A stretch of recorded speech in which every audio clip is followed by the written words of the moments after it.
so people can see who you are listening to today. Saga boy, sexy. He's got the smoky eyes going on. So that adds to the list. Look at Roger's face. That adds to the list of all the things that Stephen does. Stephen, that's it. You just sold a book to every woman in this room. Instant. Get out your QR code. Get out your QR code, your square. Everybody buy a book because, you know, when Stephen makes the big list, you can't touch him at all. At all. Stephen, you should have thought twice about having me introduce you. And then watch this. Check the name, right? Oh, Stephen. Okay. That's how he says his name. My name is Stephen. Right, Stephen? And then you see the book. And then you see the cover, the back of the book. You're like, definitely, Stephen. Stephen, you shouldn't have put me up here today. And you definitely shouldn't have shown me that book. So he has helped numerous of inspiring writers find their voice, overcome challenges, and to achieve their goals in publishing. Stephen is a transformative workshop to unlock the writer within you and embark on a journey of self-creativity and discovery. Let's give my good friend a round of applause. Stephen. Thank you. Good morning. Okay, let's try that again. Good morning. How are you all feeling today? Good? Now, I thought I was going to be doing a workshop, but this sounds like a Comedy Central. Anyway, thank you, Fatima. Fatima is an amazing person. Please give it up for Fatima. All right, so are you ready to write? Well, we're going to be doing quite a bit of writing today. Now, every parent desires to have a normal, healthy child. And when you walk into a doctor's office and you sit there for your third visit, and the doctor says, your child is prone to have Down syndrome. So here are your choices. 1, you can abort, or 2, you can have the child and deal with the situation. So let's get into some writing. Who wants to write? I do. I'm also his right man. Now, ground rules. On your table are some pens and paper. So grab your pen and your paper because you're going to be writing right through the workshop. All right? So make sure you have that. Second ground rule, please, please, please respect everybody at your table by listening. And out of listening, you're going to be learning. The third ground rule is when somebody's speaking, please listen up so that they can speak out clearly. All right. Now, I want you all to sit up, backs against a chair, and I want you to forget about everything. Forget about the breakfast you just had. Forget about last night.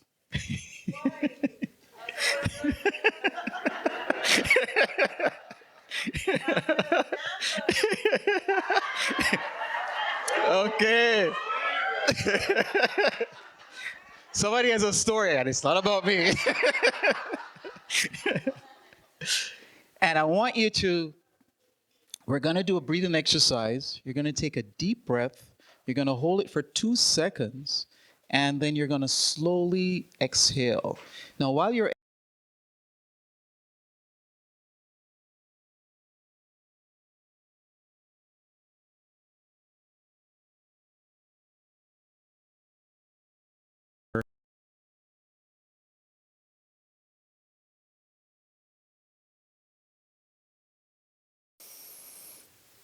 Hold it. And slowly exhale.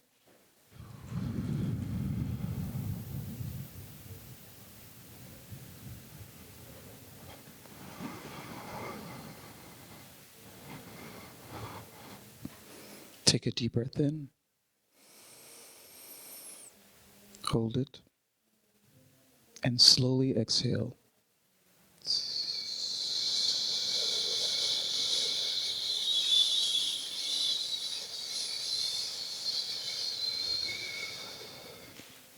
One more time, a deep breath in.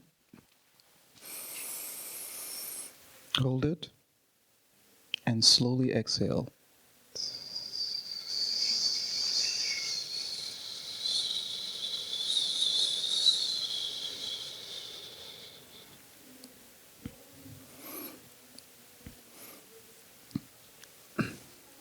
Now, anytime you want to write, I want you to practice this exercise, which helps to clear your mind, center your body, and prepare you to write. So at this time, I want you to look at the screen.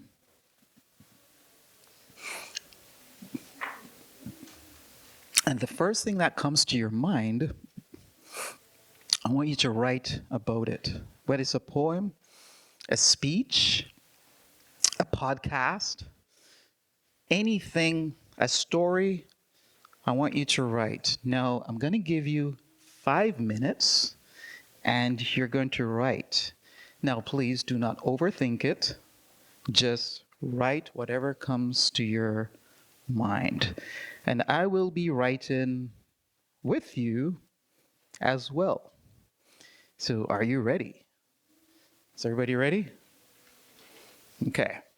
And 5 minutes begins now.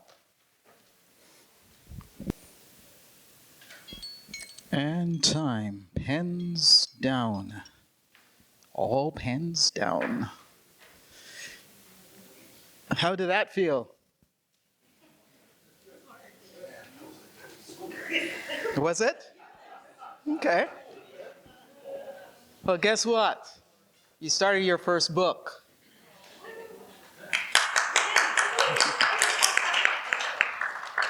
So the next piece, and this is what I do in my workshop, and interestingly, this is what we do at Toastmasters as well. So you get up, you stand up, and you do an icebreaker.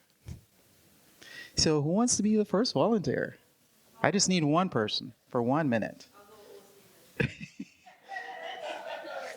Okay, you're not going to talk about us. Well, we started, we met on the dance floor last night. Okay, Lisa is going to read. Okay. And while Lisa's reading, I want everybody to pay attention to what she's saying. To pay attention to what she's saying, because I'm going to ask a volunteer to evaluate. Now, I'm going to give you some clear instructions on how you evaluate, not the Toastmasters way, but how you evaluate. Go ahead. All right. The theme is Dance in the Rain. My mind wanders to the happy times as a child when we frolicked in the rain, darting in and out, giggling, getting soaked under the downspout, swishing water through from the rain with our feet, laughter, joy, abandonment, just enjoying the fun with my siblings. Vivid, joyful memory of my youth. No inhibitions, no rules, no restrictions, just being free to enjoy the experience of family, of love, of quality time. I attended a recent concert in Vaughan with my friends when it started to drizzle, then a torrential downpour, and my adult mind prompting me to seek shelter, and the inner child urging me, no, remain in the moment.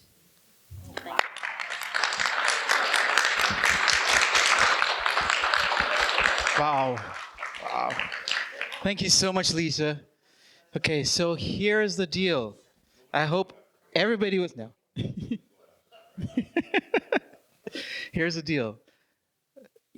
Somebody's gonna stand up and evaluate. Now, the intent of the evaluation is to state what stood out for you in the piece. That's all. You're just gonna refer to what stood out in the piece for you. Here you go. What stood out? What stood out in the piece for me is frolicking in the rain. Ooh. All right.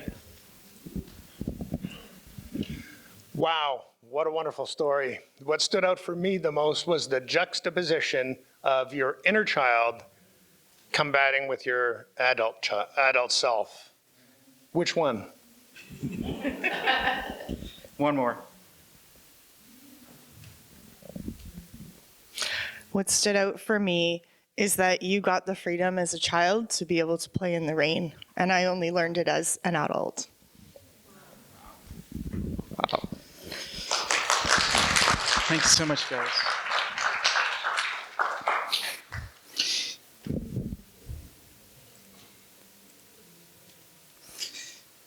Discover your voice. So thank you, Lisa and Grant, and Nadine, Amanda, for sharing that. So when you're writing, one of the key thing is you always want to get some feedback. That's the Toastmasters way. And actually, in fact, when I joined Toastmasters, that was one of the key things that actually encouraged me to stay in Toastmasters, because you got immediate feedback. So step one,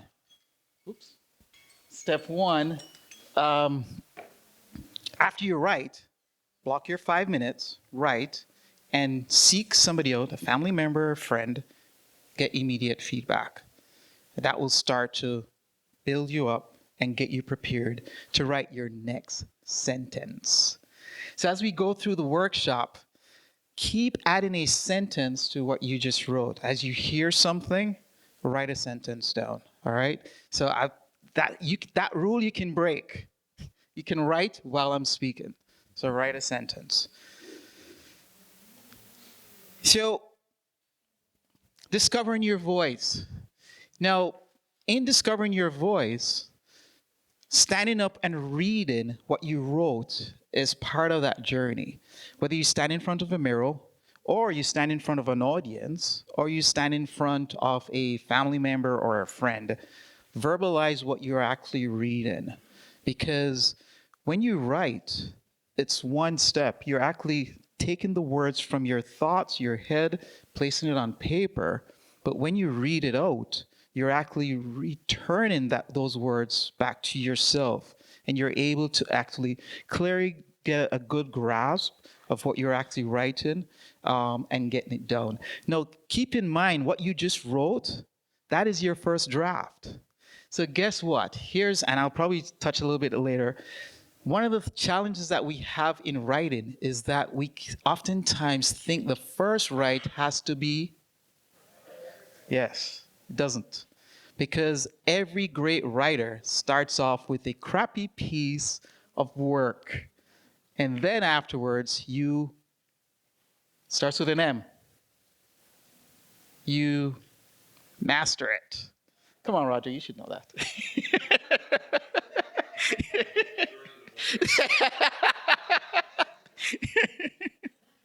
Too much party last night.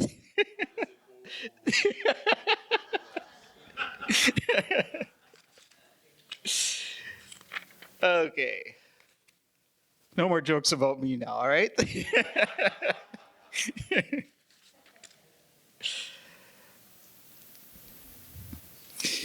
So, authenticity is one of the most amazing things that an individual, a human being can ever hold on to.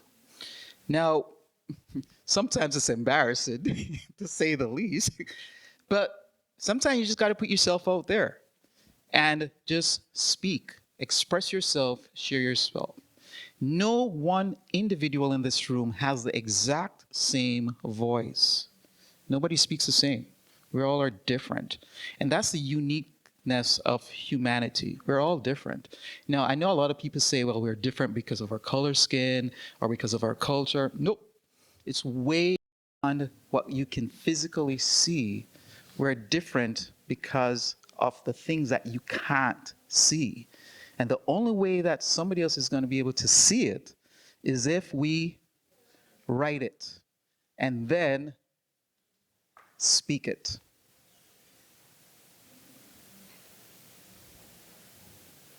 So keep that in mind, because that is where your power comes from when you're starting to write your book. All right? If you have any questions, feel free to just raise your hands, okay? And don't be so serious. No, don't think about your material. So always connect with your words. And connecting with your words, again, is very, very easy. It's very easy. So don't overthink it. And that was the first thing I actually encourage you not to do, overthink it. Because oftentimes when we overthink things, we get into this trap where you never move from the starting block. So without further ado, please write your next sentence on your paper. In 5, 4, 3, 2, 1, and pens down. Tell your story. Now, when I came on Friday and I sat and I listened to Marianne and I listened to the mayor and I listened to the keynote speaker Lance and I listened to the table topics speakers, and I came to Fatima's presentation. I came to the presentation on podcast yesterday. Patrice, thank you. I was just blown away. Now, can anybody tell me one word or two words that stuck out for you throughout the entire workshop so far? Storytelling. What else? Unstoppable. Now, that one resonated with me, and here's why. Because on a journey through life, as long as we're awake, as long as we're alive, we are actually unstoppable. Because you have every opportunity, even if you can't physically walk, to walk through life's journey. And everybody has a story. Now, Lance was sharing with us yesterday that he couldn't figure out his story. And he tried, but he eventually figured it out. And as individuals, you have the opportunity to figure out what your story is. So don't be despondent. Don't be critical on yourself, but take the opportunity to figure out what your story. It may not be an amazing thing where you traveled the world and you climbed over cliffs and you jumped off a skyscraper or you parachuted out of a military plane, but your story is unique and somebody wants to hear it. So be brave, be bold, and tell your story. Now, growing up, I heard the statement, and literally it transformed, it changed my life. Facts tell, stories sell. Now, how many of you actually go to the bookstore to buy an encyclopedia?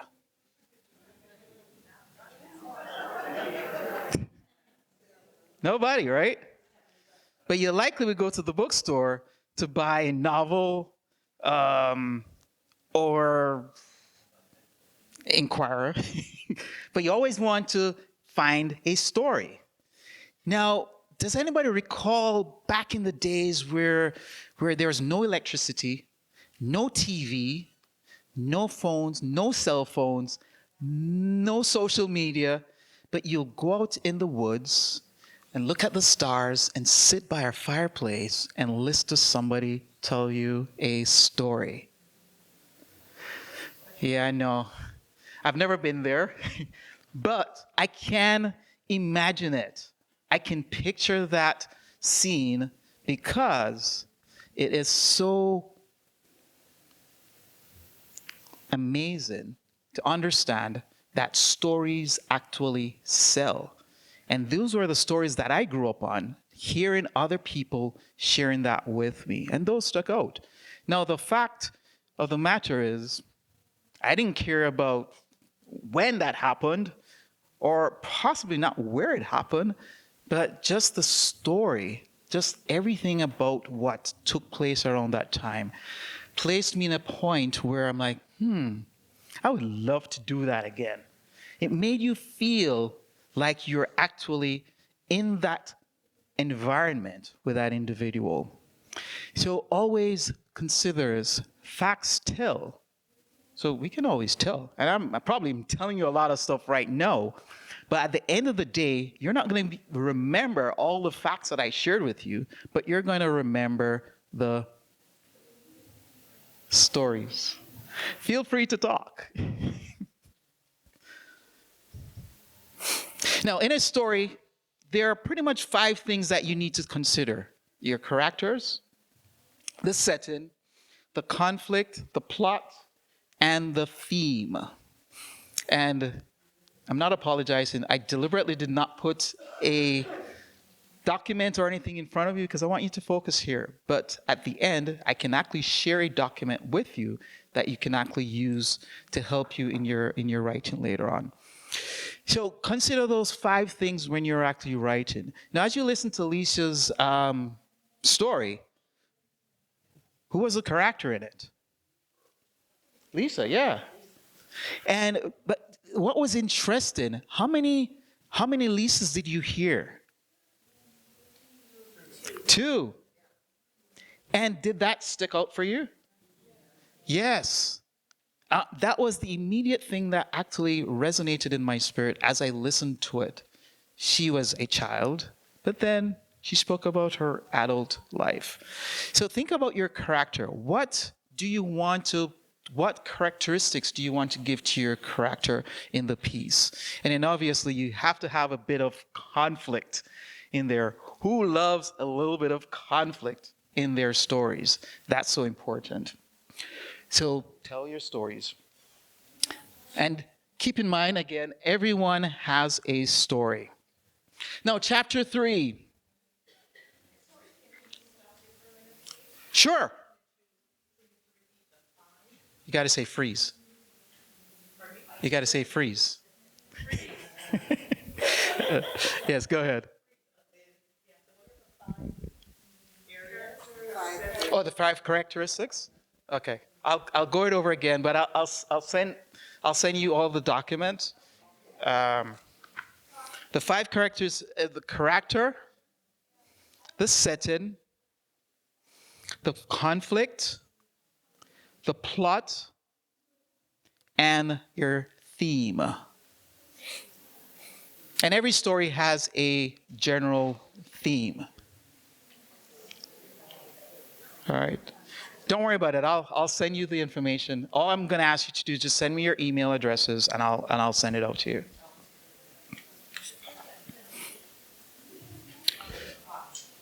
Okay, can I go to chapter 3? Because I have 2 more chapters to go. Okay. All right, so chapter 3, navigating the writing process. Now, this is the fun part. And this part is where oftentimes I struggle. So I'll quickly show you my scribbling. I love to scribble. And actually, when I often write, I don't know if anybody here is likes to scribble and to to Google, Noodle, and all of that stuff. Well, that's me. However, I guess because of my background in IT, I eventually started putting logic to a lot of my writing. So I'll draw pictures or boxes, and then just write in it. So, and typically we refer to it as mind mapping, but that's an actually excellent way how to actually write your book. In fact, that's how I actually wrote this presentation. I was just scribbling and figuring out how to organize, how to present my document. But navigating through the writing process is really, really interesting. And if you're actually been navigating from the start, you'll actually kind of get a feel of how that process is actually unfolding as we speak. So, connecting the dots. So here's an amazing thing, and I like to write. I'm not a school teacher, sorry, but again, I love to write.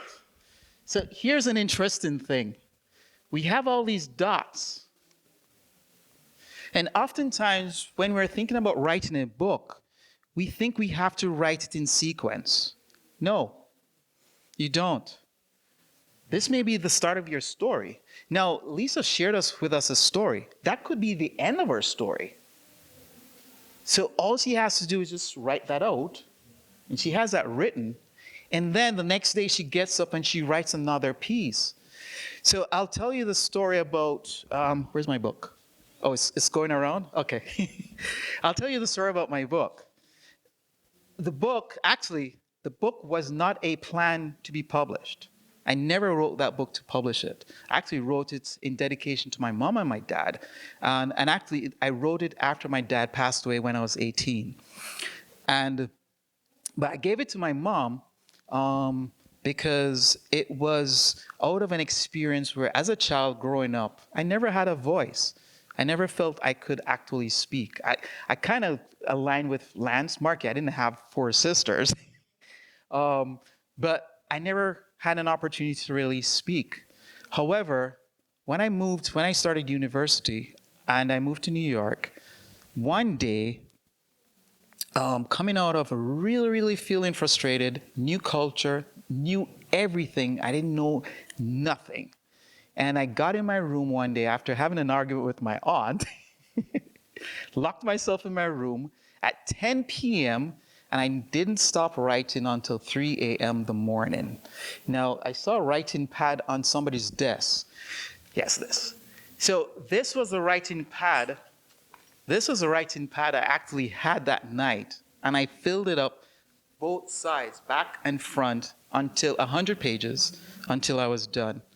And I wrote, and from that day on, I've not stopped writing, because I discovered that if you don't have a physical voice, you can actually start by writing out your words. And from there on, hence the book came out, I wrote it, sent it to my mom, and then she started badgering me and says, "You got to publish this." And I'm like, "Okay, Mom." So eventually I published it. And behold, after I published it, now I'm not the bestseller, but here's the thing, and I tell this to all of my aspiring writers. Your first book will not likely become a bestseller, but it is your business card, because it opens doors for you to start a conversation in your writing. So don't limit yourself to thinking that, oh, my book is not going to be a bestseller. No, it's going to open the door for you to become a bestseller. So take the leap and write your story. So the key thing is, when you're writing, you start off with an opening hook. And then you put a body of organized information, a story. Anybody here writes poetry? Oh, cool. Okay, so I got good company here, because poetry actually is my default. So, and here's the unique thing about it. Always seek to experiment with your writing. Now, as poets, we know that because we're constantly feeding off our senses to pick up on different things to write. So one of the amazing things about being a poet, you're more sensitive to your environment, to the people you interact with, because you're always looking at your words and how you're actually going to place that on a paper. Storytellers are a little bit more challenging because then you have to think a little bit deeper. However, don't be discouraged, because you still have the opportunity to go through that process where you create your own stories for yourselves. So don't stop, but keep working until you figure it all out. So clarity and conciseness is also very, very important. Because remember, you're not just writing for yourself. And I thought when I wrote my book, I was literally just writing for myself at the start, because I needed to get my voice out. But then as I got further, I started writing for others. In this case, my mom and my dad. And then I shared my book with a couple of friends, and they started, wow. Now, I think the book is going around. Now, at the back of the book, I deliberately have a section where it's all blank pages with lines. And the intent for that is to give readers an opportunity to also write their stories or their pieces.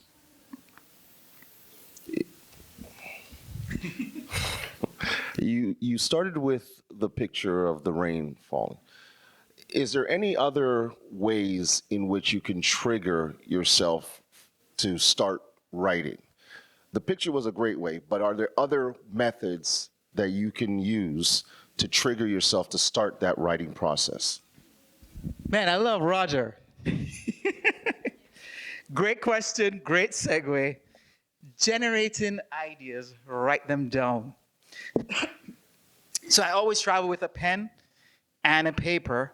And if I don't have a pen and paper, fortunately in our culture today, we have what are called cell phones.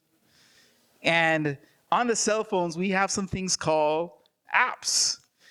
And if you don't have a pen and paper, pull out your cell phone and use one of the apps. Now, here's a quick tip for you. You can write this one down. So writing is not just about writing. You can still use your voice. So on your phone, you have an audio recorder, right? So if you're driving, please do not take your phone and start writing. No, you can just probably turn on the audio recording and speak into your phone and record the idea that's actually coming to you. That's one way of doing it. Another way of doing it is pull up your app and take out one of those writing apps. So the one I used to use one called Evernote. And I used to love Evernote. However, I divorced Evernote recently, and I moved back to OneNote. So OneNote is a Microsoft product as well. You can also use that. And oftentimes what I do sometimes, I just use email. I'll email myself. Sometimes I'm at work, and I'm sitting at my desk, and boom, an idea comes to my head, and I just quickly type it out and email it to myself.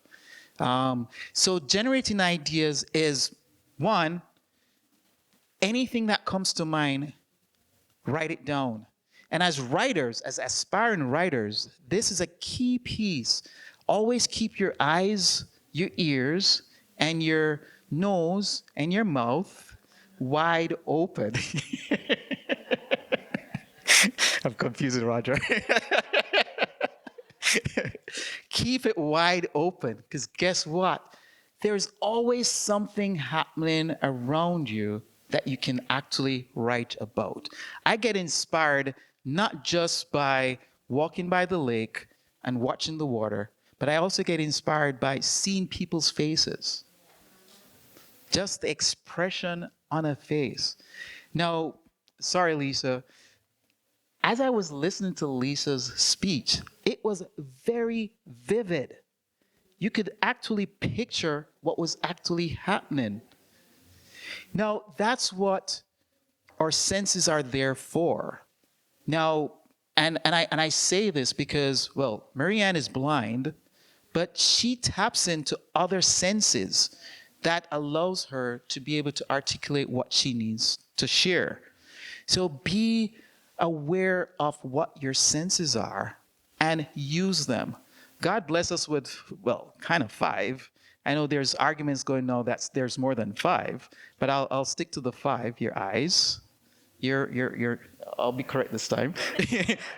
Your eyes, your nose, your taste, your hearing, and your touch. Now, tap into those senses. That's where your ideas are going to be generated. And the reason why I ask you to listen when somebody's speaking, because oftentimes we speak over others and we miss on those little nuggets that are just there for us to grab.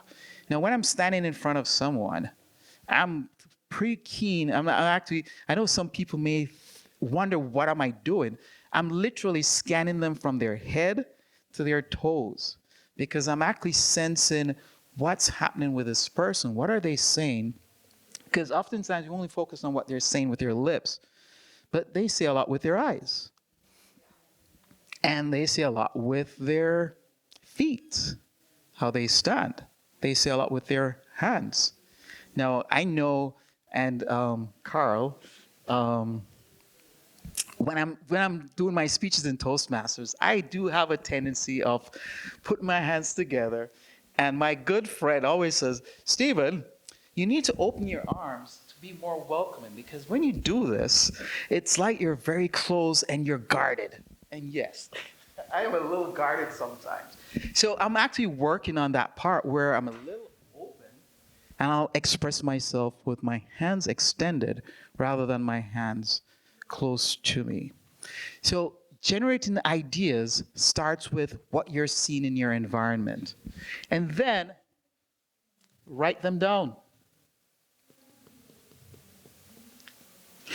Probably have a folder where you generate just ideas. Another technique that you can actually use is the same technique I did with you for the 5 minutes to write. Just block 5 minutes of your time, do your breathing exercise, sit down at your desk, or even sometimes on your bed. You know, when you get up in the morning, first thing in the morning when you get up, just sit right up, take a deep breath, relax yourself, clear your mind, and just start writing whatever comes to your mind. Now, I'll give you a little trick, and this is something I oftentimes do when I can't write. I use a Venn diagram. And in it, I'll write a word. So somebody give me a word. Any word. Choice. Give me another word. Happiness. Give me another word. Love. Suffering?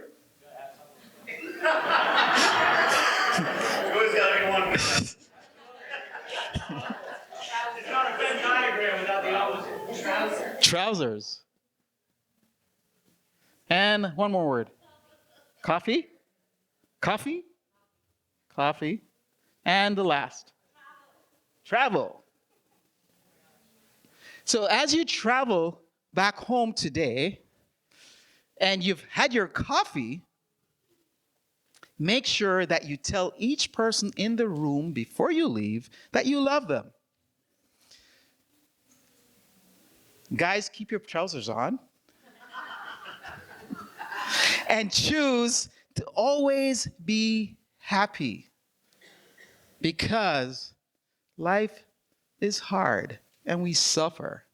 But here's an opportunity for you to uncover and ignite your inner voice. So, if you're in a position where you can't think of what to write down a word. I don't know if you've been noticing, but the hashtags start with a word is one of those that I use. And just start with a word. So I love this quote. Ideas are like rabbits. You get a couple and learn how to handle them, and pretty soon you'll have a dozen. So start with a word and Sure. Did I answer your question? I was more like, not just in that sense. What I meant was, like, I was thinking maybe music, something triggers you when you listen to music. Oh, yeah, absolutely. Tangible things that you might use to try to help you trigger that thought. So check this out. You like to listen to music. I know that. When you're listening to music, what do you do? Well, it's more of just the melody that try to get myself in my zone. Okay. And then you do that when you're going to do your speech, right? So it actually pumps you up. It clears your mind, and it keeps you at a level where you're now ready to actually perform. So do that when you're writing. If music is your thing, do that. Because one of the things for me is I love to listen to speakers because they'll say just one word and it just triggers something in my mind and I start writing. Yeah. So if music is it, listen to music. Because even in music, there's a word or there's a phrase or there's a melody in it that will just trigger your thoughts. Like, I'll go a little bit deeper with music. So music has tempo and you have all these different phrases in it. And there's a lot of repetition in music. Focus on the repetition. And like in my poems, I tend to use a lot of repetition because it actually reinforces the message that you're actually bringing across. So if you're listening to a piece of song and you keep hearing a word over and over again, take that and run with it. And that will actually inspire you to even write even more about it. And you probably can even create a story from it. Give me one of your songs. Huh? Hot Fit?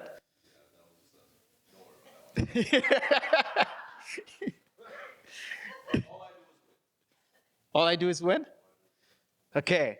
So all I do is win. And I know your message is constantly be a champion. You be the best you can be. That you can write a story on. All you can do is win. You know, you're shot. But all you can do is win. Because even though the bullet had an opportunity of ending your life, but it didn't. So at this juncture in your life, all you can do now is win and go for it. Question?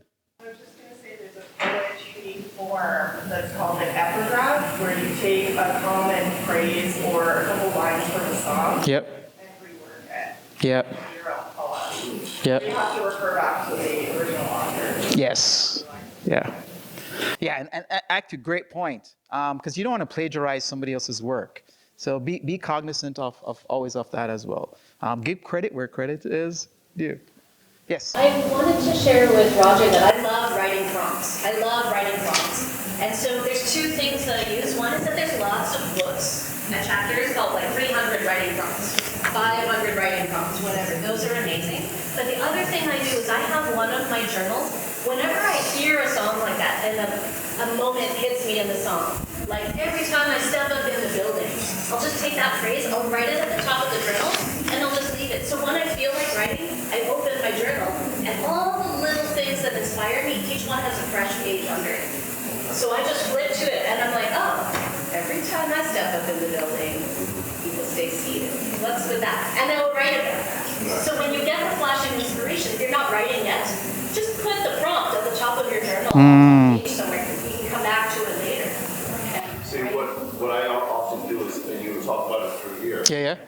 Notes. Yep. If I hear something, like even with Lance or anybody, or I often will write something and I'll just put it in my notes and have it there so that if I go back to it now, I'll go, oh yeah, I remember when he said this, and it triggers something. Also, there's a product out there that's been around for many years. It's called the Writer's Block. It's literally a book. Oh, yeah. Yes. And it's great paperweight, but it's got writing prompts. It's got different things to just try. Yes. Those little exercises. Because as Stephen was saying, you don't have to be perfect the first time. just write. And it's a good thing too. But another thing is talking to the music. Connecting to Fatima's workshop yesterday, it's Rewiring your brain. sorry? Rewiring your brain. Rewiring your brain, but it's certain music has alpha waves, delta waves, beta waves. It's all there. So as these things are going through your head, like depending on which music you're talking about, repetitious music. I listen to a lot of New Age, Celtic, things with a lot of stuff indigenous music that has certain harmonic frequencies in it, and it just triggers idea after idea after idea. It's something to try for. Yeah. So writer's block is a thing. It is a thing. But here's the amazing thing about writer's block. Chapter 4 is the only block is the starting block. If you don't get in the starting block, you would never start. So get in the starting block, and which I applaud you all. You've actually done that by writing your first piece. Now, the question is, what are you going to do with that piece? So don't stay there. Write about writer's block is better than writing at all. So always put yourself in the block, figure it out, and start. So don't hold yourself back. Because guess what? We're our worst enemy. So in the interest of time, let me jump to chapter 5, which a lot of people are actually waiting for. And this is actually the hardest part for me, because guess why? I'm constantly writing. So right now on my bookshelf, I have 2 sections of this content. And one of my friends who's actually a publisher, he's like, Stephen, when are you coming out with your next book?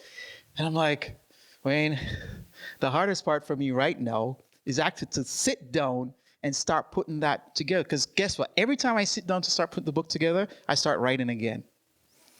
So the good news for you is that you can focus on this one book that you're actually writing.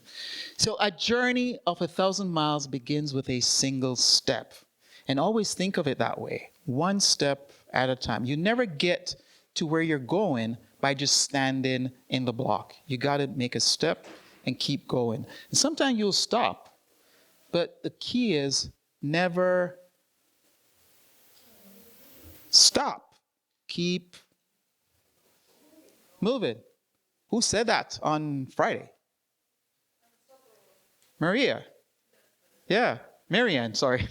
Said that on Friday. You just got to keep moving. No matter how painful it might be, you just got to keep moving. And I'll be frank. I never forget, somebody told me once that one day you're going to stop writing. And I'm just like, nope, never will. And recently, so April was Poetry Month. And I went on a journey to try and write a poem in April every day. And I ran into writer's block. I even forgot how to write a poem. That's how bad it was. And I sat there, I was like, oh my goodness. And I started freaking out because of my superpower is gone. But then I remembered, I'm like, nope, keep writing. Keep writing. So I started with a word and I kept writing. So let's jump to whatever happened to the story. So before I touch that, when you're ready to publish, and there are pretty much 2 key ways. Either you're going to self-publish or you're going to go the traditional way. Now, as a first-time writer, and the great opportunity that we have as writers today is that we have the opportunity to self-publish. In the past, it wasn't really a thing. You had to go through a traditional publisher, write letters and send that, and then get all these letters of, oh, sorry. But now you can actually take your own journey and publish your own book and get it out there.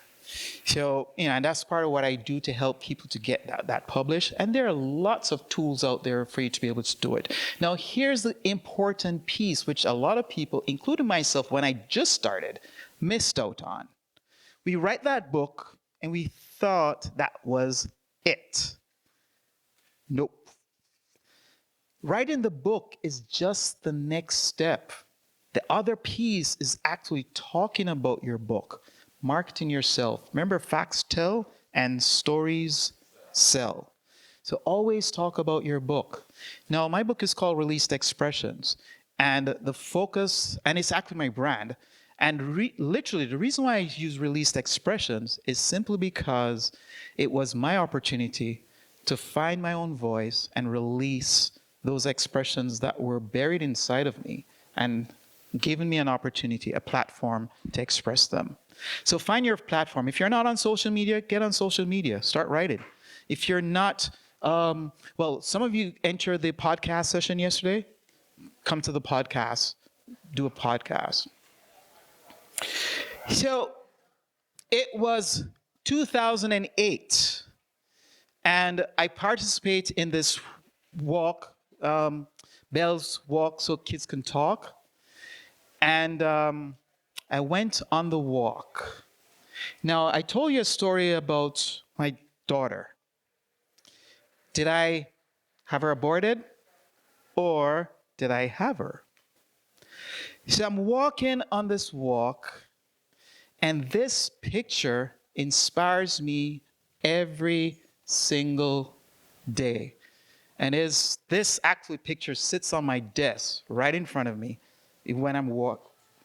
She's 3 years old, and we walked 5 kilometers, and I did not carry her other than 10 steps when she said to me, "Daddy, can you carry me?" I put her on my back, and I started walking, and then she said to me, I'm like, "You know what? Forget it. I want to walk." And we walked 5 kilometers to the end of the trail and 5 kilometers back at 3 years old. So we made the decision to have our daughter, and today she's actually in university studying film. It was a pleasure to present you today. My name is O. Stephen Peart, and please go out and write those books. And if you could, write your name, your email addresses, leave it on the desk, and I'll grab it and send you a document. Thank you, and have a fantastic day. Did you turn it off? All right, let's give O. Stephen another round of applause. And Stephen, from the club and the district, we want to give you a little thank you token for being here with us today and giving us so many inspiring tips and points to write our stories. So thank you very much, O. Stephen. And don't forget to fill out the surveys. There's the QR code, and fill out the surveys. Okay, guys? Thank you, and have a great rest of your day. Bye-bye.